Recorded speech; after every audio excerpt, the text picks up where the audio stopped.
Hello students, कैसे हैं आप लोग? सब बढ़िया। तो मैं आपका स्वागत करता हूं लक्ष्य क्लासेस बलिया के एक नए क्लास में फिजिक्स के। आज हम लोग एक नया टॉपिक पढ़ेंगे, विद्युत चुंबकीय प्रेरण, इलेक्ट्रोमैग्नेटिक इंडक्शन।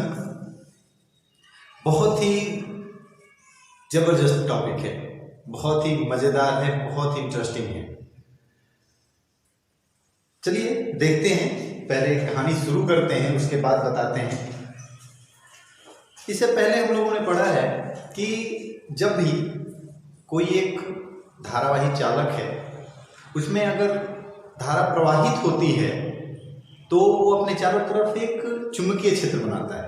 ऑस्टेड ने बताया था, हमें क्या बताया था कि अगर एक अस्थाई विद्युत धारा हो और किसी लूप में बह रही हो तो वो अपने चारों तरफ क्या बनाएगा, एक चुंबकीय क्षेत्र बनाएगा। जैसे अगर मान लें, कहें कि एक कोई लूप हो और इसमें अगर धारा बह रही है तो ये अपने चारों तरफ क्या करेगा, एक चुंबकीय क्षेत्र बनाएगा। चुंबकीय क्षेत्र मीन्स कि हम लोग बोल सकते हैं कि एक अस्थाई विद्युत धारा प्लस एक लूप हो तो ये दोनों मिलकर के क्या देगा, हमें देगा एक अस्थाई चुंबकीय क्षेत्र। क्या देगा, एक अस्थाई चुंबकीय क्षेत्र, ये देगा हमें। ठीक है, ऐसे। और फिर आगे हम लोगों ने क्या पढ़ा कि एक धारावाही लूप हो, ये धारावाही लूप हो, और जब इस धारावाही लूप को हम किसी एक चुंबकीय क्षेत्र में लगाते हैं, उसको ले जाते हैं। कितना इंटरेस्टिंग है, सोचो आप जरा कि एक धारावाही लूप है, एक लूप है जिसमें धारा बह रही है, और जब इस लूप को हम किसी चुंबकीय क्षेत्र में ले जाते हैं तो क्या होता है, उस पर एक बल आघूर्ण काम करना शुरू करता है।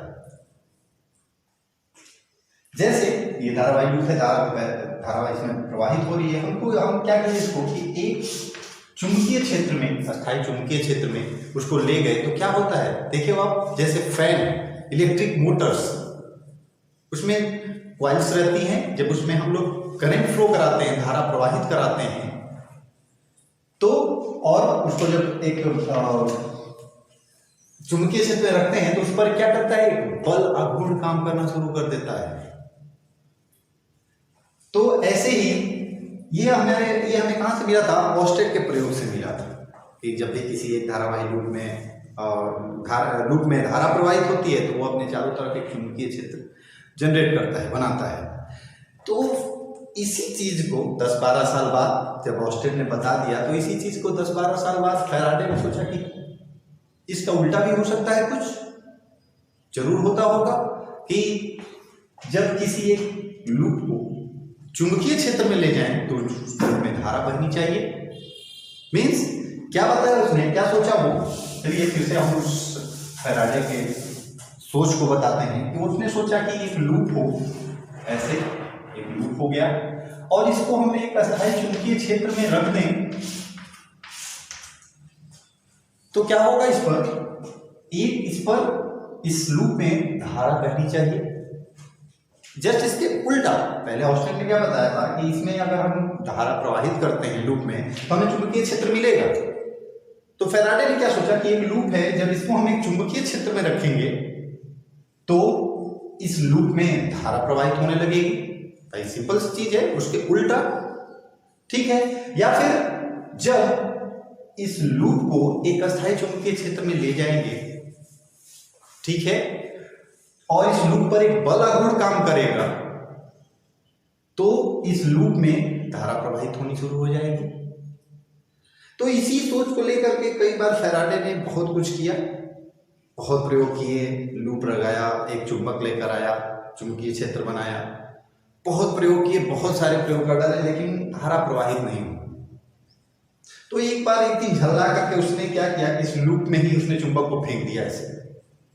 तो जब चुंबक को फेंका तो जो उसने बनाया था सिस्टम, उसमें उसने एक गैल्वेनोमीटर लगाया था, धारा मापने।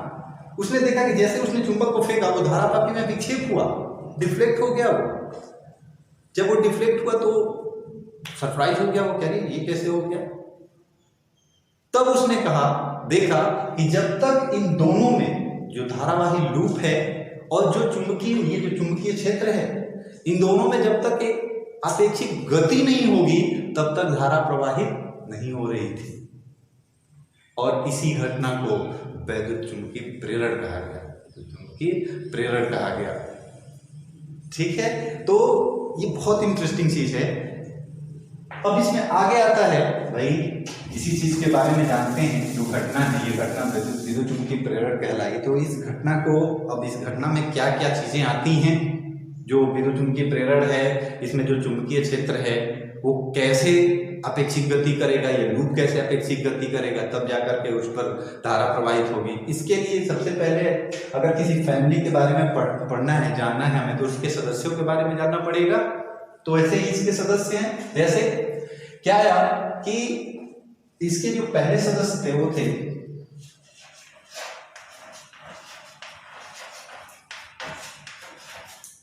चुंबकीय फ्लक्स।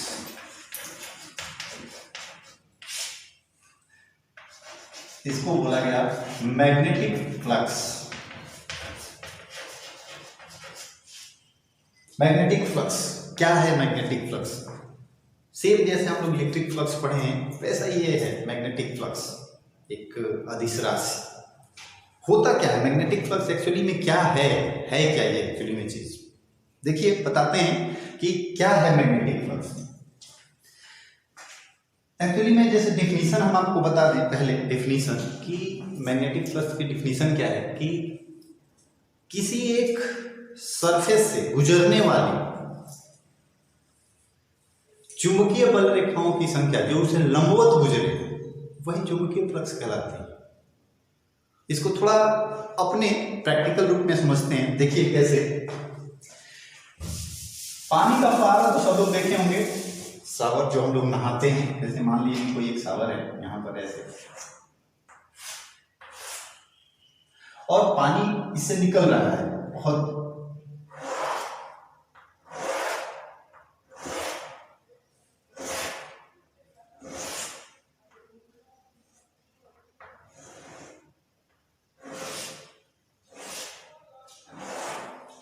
ऐसे। तो ये मान लेते हैं कि कोई एक चुंबक है और ये क्या है, ये चुंबकीय बल रेखाएं हैं। चुंबकीय बल रेखाएं हम जानते हैं चुंबकीय क्षेत्र को निरूपित करती हैं। तो यहां पर एक कोई भी हम सरफेस ले लिए, एक कोई भी सरफेस मान लिए, इसको हम यहां पर ले लिए एक सरफेस, और इतना ही सरफेस हम यहां पर भी ले लिए,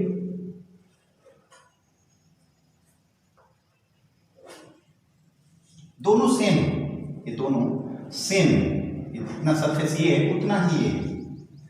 तो देखिए यहां पर चुंबकीय फ्लक्स में क्या होता है कि यहां पर जो ये सरफेस है और यहां पर जो सरफेस है दोनों सेम है, बट इससे जो गुजरने वाली चुंबकीय बल रेखाएं हैं यहां पर ज्यादा है और यहां पर क्या है, कम है। मीन्स कि इस सरफेस से बद्ध, इस पृष्ठ से जो बद्ध चुंबकीय फ्लक्स यहां पर होगा वो क्या होगा, ज्यादा होगा, और यहां पर क्या होगा, कम होगा। समझ में आ रही है ना बात? ठीक है, देखिए आगे चलते हैं। हम कैसे दिखाते हैं चुंबकीय फ्लक्स? फ्लक्स को हम एक्चुअली फाई से दिखाते हैं, नोट करते हैं। चुंबकीय है तो यहाँ पर हम लोग लिख देते हैं M, phi M, magnetic flux, चुंबकीय फ्लक्स। किस चीज पे डिपेंड कर रही है देखिए, तो बी मीन्स की ये जो चुंबकीय बल रेखाएं हैं एक्चुअली में वो किस चीज को दिखाती हैं, किस चीज को प्रदर्शित करती हैं, उन्होंने किस चीज को दिखाती हैं, वो बी को मीन्स की ये हो गया चुंबकीय क्षेत्र। और इस सरफेस, इस पृष्ठ का क्षेत्रफल एक चीज और बता दें कि ये जो क्षेत्रफल होता है ये एक चीज से है, इसका क्षेत्रफल सदिश हम यहां पर लेकर चलेंगे बी ए। और अभी मैंने बताया क्या कि उस क्षेत्रफल से लंबवत गुजरने वाली बल रेखाएं, इस क्षेत्रफल से, ये जो क्षेत्रफल है इस क्षेत्रफल से लंबवत गुजरने वाली बल रेखाएं। तो चलिए इस चीज को थोड़ा जूम कर ले, जूम में बनाते हैं। इस चीज को। तो ये जो क्षेत्रफल है इस चीज को ऐसे हम ऐसे बनाए, थोड़ा जूम करते हैं इसको। यहां से देखिए तो यहां पर एक ऐसे जा रही है, एक थोड़ी इससे ऐसे जा रही है, ये यहां पर एक ऐसे गई, यहां से एक ऐसे गई और एक ऐसे। ये है वैद्युत बल रेखाएं, ये हमारा सरफेस है ए।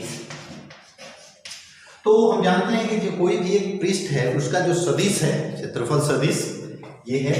मान लीजिए कि ये आपका कोई पृष्ठ है, इसका क्षेत्रफल सदिश सदैव इसके सामने की तरफ रहता है। मीन्स कि जैसे ये है तो ये क्षेत्रफल सदिश कैसे होगा, हमेशा आगे की तरफ। ठीक है, चलिए तो ये हो गया ए क्षेत्रफल सदिश। जो बी है ये भी क्या होता है, सदिश राशि होती है, चुंबकीय क्षेत्र। तो ये हो गया आपका बी और ए, इसी पे तो डिपेंड कर रहा है टोटली। तो बी और ए, अभी हमने बात किया कि इससे लंबवत गुजर रही है, लंबवत। तो चूंकि ये वेक्टर है तो इसके दो कंपोनेंट हो जाएंगे। कैसे, मान लीजिए कि हम इसको ही देखें तो एक कंपोनेंट इसका, इसीलिए फिर आगे इसको समझा देते हैं आपको कि इसको लेते हैं सिर्फ इस लाइन को, तो ये ऐसे गया है तो इसके दो कंपोनेंट हैं, ये सदिश राशि है, उसके घटक टूट सकते हैं। कैसे, एक हो जाएगा घटक क्षैतिज और एक हो जाएगा घटक आपका ऊर्ध्वाधर घटक। और यही तो हमें काम है, उसी का तो काम है हमें लंबवत निकलने वाली, क्षेत्रफल से लंबवत गुजरने वाली बल रेखा, इसका हमें कोई काम नहीं है। तो ये हो जाएगा, ये बी है तो यहां पर ये हो जाएगा थीटा, बी और ए, ये क्षेत्रफल सदिश है हमारा, ये ए, तो ये हो जाएगा क्या, बी कॉस थीटा, और ये क्या हो जाएगा, बी साइन थीटा। तब अगर सिर्फ इस लाइन की बात करें, इस मैग्नेटिक लाइन की बात करें, तो इससे जो इसका फ्लक्स होगा क्या हो जाएगा, phi M equals to B cos theta into A. Means की जो मैग्नेटिक फ्लक्स होगा वो हो जाएगा बी ए कॉस थीटा। ये है मैग्नेटिक फ्लक्स, चुंबकीय फ्लक्स। फिर से एक बार देखते हैं, जैसे मान लीजिए इसकी बात करें, इस बार इस लाइन की बात करते हैं, तो इस लाइन की बात करें तो यार फिर से हमने इस सरफेस को ड्रॉ कर लिया, इसका जो क्षेत्रफल सदिश है उसकी डायरेक्शन ऐसे है, यहां से जो चुंबकीय बल रेखा जा रही है वो यहां से किसी इससे थीटा एंगल पर निकल रही है, थीटा एंगल पर निकल गई। तो ये जो थीटा एंगल पर निकली है तो इसके दो कंपोनेंट हो जाएंगे, एक हो जाएगा क्षैतिज और एक हो जाएगा ऊर्ध्व। तो क्षैतिज कंपोनेंट ये हो जाएगा बी साइन थीटा, ये क्या हो जाएगा, बी कॉस थीटा। तो जाहिर सी बात, अभी हमने बताया कि लंबवत की जरूरत है हमें, तो लंबवत की जरूरत है, तो यहाँ पर जब इससे हम लिखते हैं कि इस पृष्ठ से बद्ध इस सरफेस से लिंक जो फ्लक्स होगा फाई एम इक्वल टू क्या हो जाएगा, बी कॉस थीटा, क्योंकि इस लाइन का सिर्फ यही कंपोनेंट इससे लंबवत गुजर रहा है, तो बी कॉस थीटा इनटू इसका जो एरिया है, एरिया मींस कि ये क्या हो जाएगा, बी ए कॉस थीटा। ये हो जाएगा इसका चुंबकीय फ्लक्स। आप लोग सोच रहे होंगे कि सर क्या चुंबकीय फ्लक्स पढ़ाने लगे, हेडिंग दिए हैं विद्युत चुंबकीय प्रेरण। तो अभी मैंने बताया ना कि जिस चीज़ को पढ़ते हैं या जिसके बारे में हमें जानना होता है तो पहले उसके सदस्यों के बारे में जानते हैं। तो ये है उसका मेन सदस्य, मुख्य सदस्य है ये किसका, विद्युत चुंबकीय प्रेरण का, क्योंकि इसी की वजह से विद्युत चुंबकीय प्रेरण की घटना घटित होती है। ठीक है, तो ये हो गया आपका चुंबकीय फ्लक्स, चुंबकीय फ्लक्स इतना। अब बात करते हैं इसी के साथ इसकी यूनिट वगैरह की, क्या है इसकी मात्रक। इसका मात्रक बी ए, साफ साफ दिख रहा होगा, बी ए, बी का मात्रक क्या हो जाता है, न्यूटन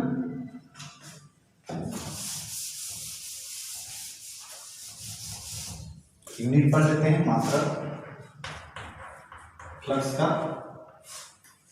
तो मात्रक की बात करें तो बी क्या होता है, बी का मात्रक न्यूटन पर एम्पियर मीटर, ए मीन्स की मीटर स्क्वायर, 1 मीटर से ये मीटर कैंसिल, क्या हो बच गया ये न्यूटन मीटर पर एम्पियर। ये हो गया इसका एमकेएस मात्रक। इसी को हम लोग बोलते हैं वेबर। क्या बोलते हैं? वेबर। एसआई मात्रक, एसआई यूनिट किसकी? चुंबकीय फ्लक्स की, मैग्नेटिक फ्लक्स का क्या होता है? वेबर। ठीक है। अगर इसका सीजीएस मात्रक पूछें तो सीजीएस मात्रक क्या होता है इसका? मैक्सवेल।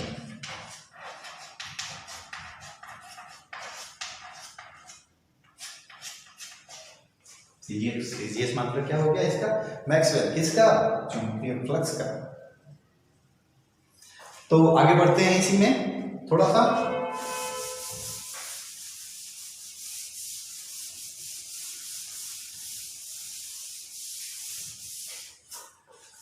अगर बात करें कि कोई एक सरफेस है, कोई एक सरफेस है,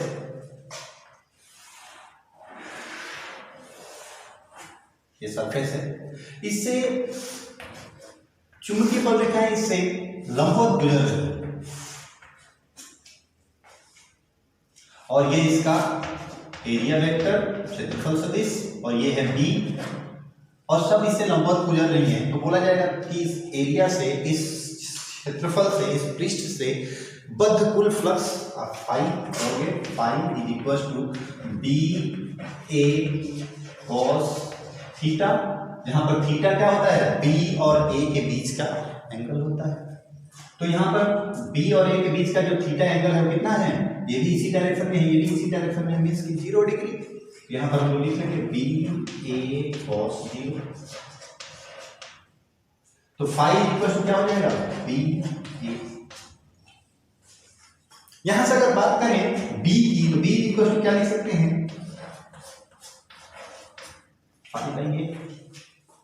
बी क्या होता है? चुंबकीय क्षेत्र। बी क्या होता है? चुंबकीय क्षेत्र।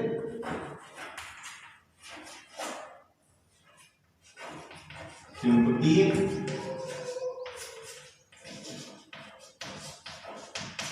क्षेत्र की तीव्रता।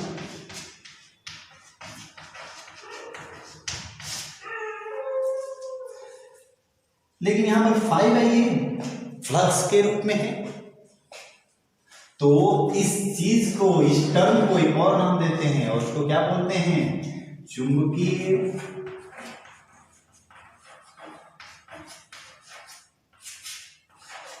फ्लक्स घनत्व।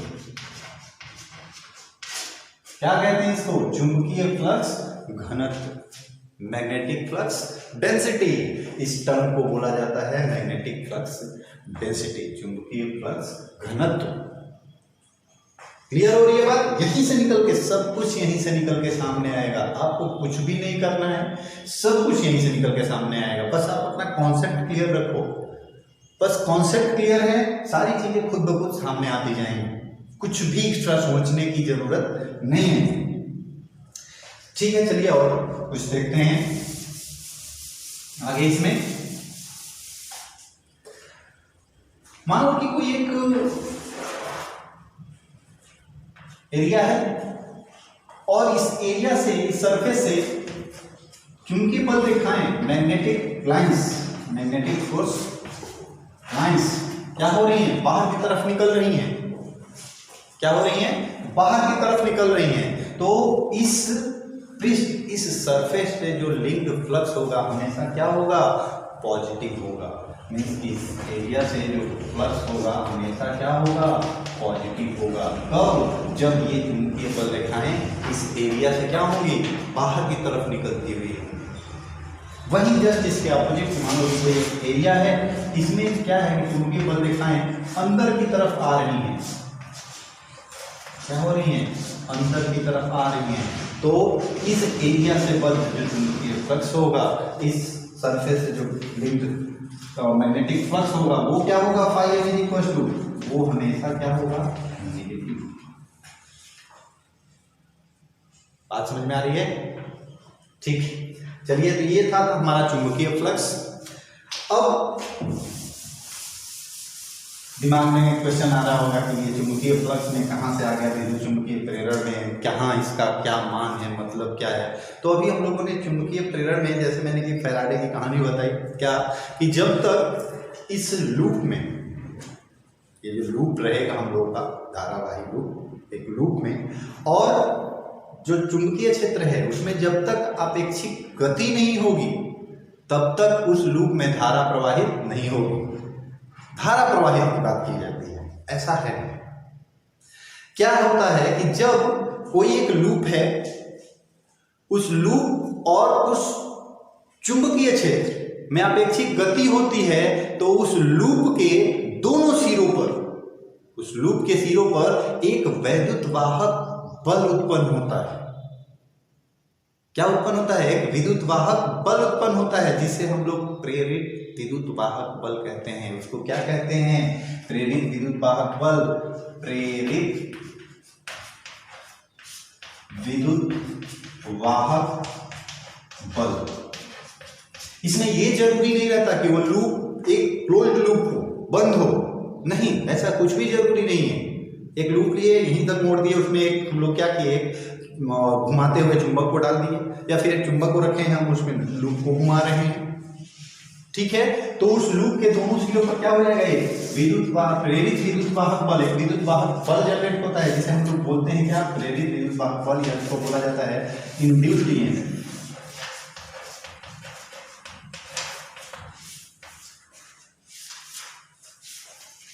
अब बात आती है कि जब वो लूप दोनों तरफ से क्लोज्ड हो, एक बंद पाथ में हो, तो उसमें धारा प्रवाहित होती है, और उस धारा को क्या कहा जाता है?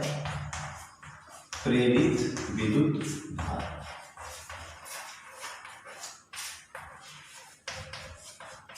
उसको बोला जाता है इंड्यूस्ड करंट। तब इसको ये बोला जाता है। जरूरी नहीं है कि अगर वो लूप है वो ओपन हो और हम चुंबक को उसमें घुमाएं तो उसमें कोई भी विद्युत वाहक बल जनरेट नहीं होगा। होगा, विद्युत वाहक बल जनरेट होगा, बस वो क्लोज नहीं है, वो बंद नहीं है, तो उसमें सिर्फ करंट फ्लो नहीं होगी। क्लियर यहां तक? ठीक है, चलिए तो आते हैं, आगे बढ़ते हैं।